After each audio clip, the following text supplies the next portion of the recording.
Start. महाशय जी, मैं आपका स्वागत करता हूँ कि आपने मुझे बोलने का मौका दिया है।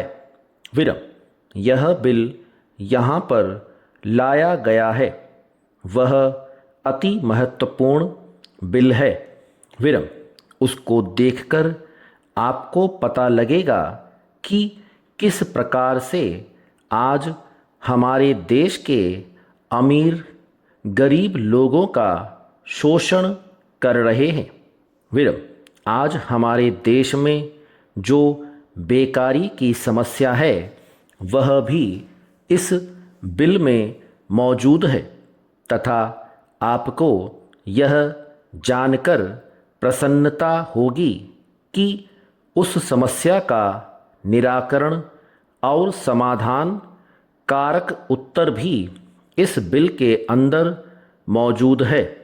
विरम, मैं आपको एक बात और बताना चाहता हूँ कि अभी पीने के पानी के लिए जो नल कनेक्शन दिए गए हैं उसमें भी गरीबों के साथ न्याय नहीं अन्याय किया गया है। विरम, आर्थिक रूप से संपन्न लोगों को एक एक कनेक्शन के साथ या उसके स्थान पर दो दो कनेक्शन दे दिए जाते हैं और गरीब तबकों की पूरी बस्ती में सिर्फ एक नल लगा दिया जाता है जिससे उनके पानी की पूर्ति नहीं हो पाती है। विरम, इसमें भी भेदभाव करना हमारी सरकार की एक खामी है। विरम, इसे तत्काल दूर किया जाना चाहिए। विरम, हमें इस पर भी चर्चा करना होगी कि अभी कुछ दिन पहले देश में गेहूं का जो प्रश्न उठ खड़ा हुआ था उस पर भी हमें अधिक ध्यान देना चाहिए और गेहूं को जहां तक हो सके सस्ते दामों पर मुहैया कराना चाहिए ताकि गरीब मजदूर वर्ग को कुछ राहत मिल सके।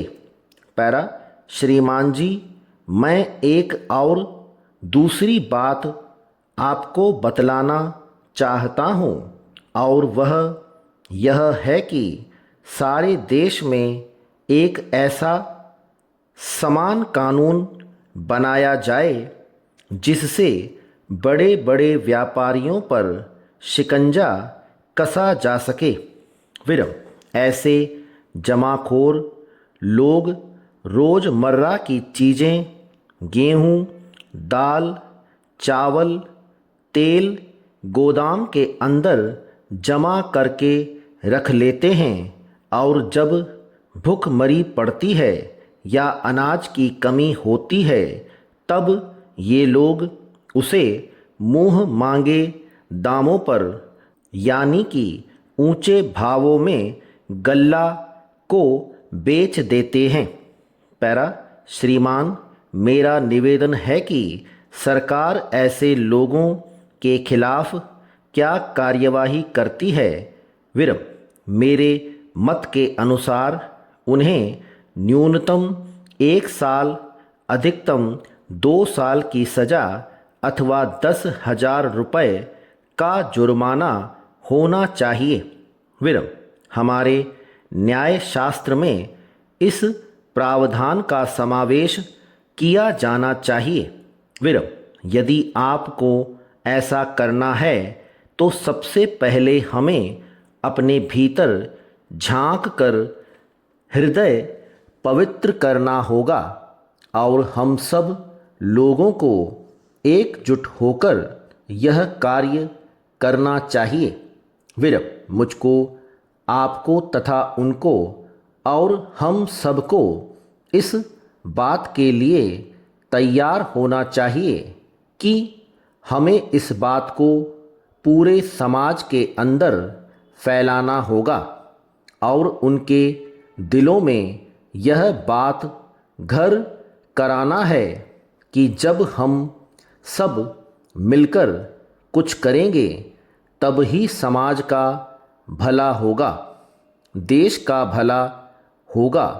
अगर एक दूसरे के इंतज़ार में हम बैठे रहेंगे तो इस समस्या से कभी भी छुटकारा नहीं मिल पाएगा। स्टॉप।